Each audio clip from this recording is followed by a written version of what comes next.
کہ بھائی خدا اگر ہمیشہ سے ہے تو وہ کائنات بنانے سے پہلے کیا کرتا تھا؟ یہ سوال آیا تھا. اب اس کا جواب کہیں اور نہیں ہے، خود علامہ کشمیری نے ان 3 الفاظ میں دے دیا. اذن لا معنی لالزام تعطل الفیض منعی. کیا مطلب ہے اس کا؟ اس کا مطلب یہ ہے کہ اگر زمانہ ہم سے ہے، زمانہ خارج میں حقیقت مطلقہ نہیں ہے، تو پھر یہ اعتراض ہی لازم نہیں آتا کہ زمانے سے پہلے خدا کیا کر رہا تھا، چونکہ زمانہ تو خارج نہیں. اب یہ بات 3-4 الفاظ میں حضرت علامہ کشمیری رحمہ اللہ نے اپنی کتاب کے اندر لکھ دی ہے، لیکن یہ ہماری کمی ہے کہ ہم ان مباحث سے واقف نہیں ہیں، ہم ان کتابوں سے واقف نہیں ہیں. تو جب میں یہاں طلبہ عزیز سے مخاطب ہوتا ہوں، اور ایسا کئی مرتبہ ہوا، تو میری کوشش یہ رہتی ہے کہ میں علم کلام کی احیاء کے تعلق سے طلبہ کی توجہ مبذول کراؤں، اساتذہ کی توجہ مبذول کراؤں. یہ وہ کتابیں ہیں کہ جن کو سبقاً درسن ہمیں پڑھنے کی ضرورت ہے. اگر یہ کتابیں ہم پڑھیں گے تو دنیا کے کسی بھی فورم پر جا کر ہم گفتگو کر سکتے ہیں، ڈیبیٹ کر سکتے ہیں، مکالمہ کر سکتے ہیں. ضروری یہ ہے کہ آپ اپنے اسلاف کی تراث سے جڑیں اور ان کی لکھی ہوئی کتابوں اور ان کی چھوڑی ہوئی تحریرات سے آپ استفادہ کریں، تب جا کر یہ ممکن ہوگا کہ آپ ان فورمز پر جا کر گفتگو کر سکیں گے. ایک اور بات کل کی ڈیبیٹ میں آئی تھی، اور وہ یہ تھی کہ جب ویسے عام طور سے سوال جواب ہوتا ہے، اور خصوصاً جب اتنا ٹینسڈ ماحول ہو، آپ کو اس کا اندازہ نہیں ہے کیونکہ ہم اس کمرے میں موجود تھے جہاں 200 افراد تھے اور ماحول بڑا ٹینس تھا. ابھی مفتی شمائل صاحب اپنی بات کر رہے تھے، اب یہ تھا کہ بھئی اب جاوید اختر کیا کہیں گے. جاوید اختر نے اپنی بات کہی، میرے ذہن میں یہ چل رہا تھا کہ مفتی شمائل کیسے اس کا جواب دیں گے، اور ٹینس ماحول، ہر ایک آدمی اس سے متاثر تھا. اب سوال و جواب کا سیشن شروع ہوا تو بات جینوسائیڈ کے اوپر آ گئی. غزہ میں جو حالات چل رہے ہیں کہ بھئی اللہ تعالیٰ اگر عادل ہے اور اس کی صفت عادل ہے تو پھر آخر وہ ظلم کو روا رکھے ہوئے کیوں ہے؟ وہ مداخلت کر کے اس ظلم کو کیوں نہیں روک دیتا؟ یہ بات وہاں آئی، اور مفتی شمائل صاحب نے جو جواب دیا وہی حقیقی جواب ہے. جواب یہ تھا کہ اللہ تعالیٰ الحکیم ہے، وہ العلیم ہے، یعنی اس کی حکمت انلمیٹڈ، انفینٹ، یعنی غیر محدود ہے، اور اس کا علم غیر محدود ہے. اگر آپ اس کے ایک ایک فعل، جو خود افعال اس کے غیر محدود ہے، ایک ایک فعل کی حکمت کو جاننے کا مطالبہ کریں تو آپ خود اپنے آپ کو العلیم بنانا چاہتے ہیں، جو ممکن نہیں ہے. کیونکہ اگر آپ کے ذہن میں تمام کی تمام غیر محدود حکمتیں آ جائیں تو علم غیر محدود ہو جائے گا، اور پھر آپ بھی الحکیم ہوں گے اور آپ بھی العلیم ہوں گے، اور یہ ممکن نہیں ہے. تو اس لیے اللہ تعالیٰ کی ہر حکمت کو جاننا ممکن نہیں ہے.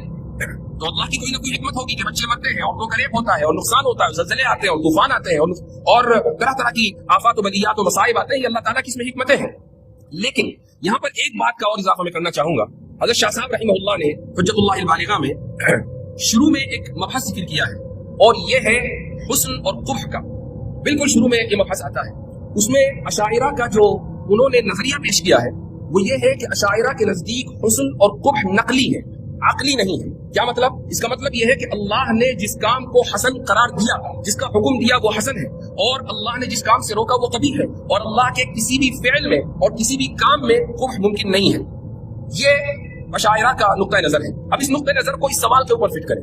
جب اللہ کا کوئی بھی کام قبیح نہیں ہے، اس کا ہر کام حسن ہے، اور مالک الملک ہے، وہ اپنی ملکیت میں جس طریقے سے چاہے تصرف کرے.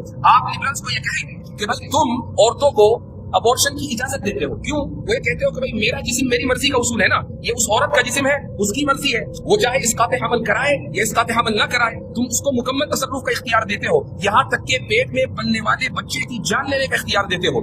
یہ اختیار تم خدا کو کیوں نہیں دیتے؟ کیا یہ اس کی ملکیت نہیں ہے؟ کیا ہم اس کی مملوک نہیں ہے؟ کیا یہ دنیا اس کے تصرف میں نہیں ہے؟ صاحب تصرف اور صاحب ملک اپنی ملکیت میں جس طریقے سے چاہے تصرف کرے وہ حسن ہی حسن ہوگا.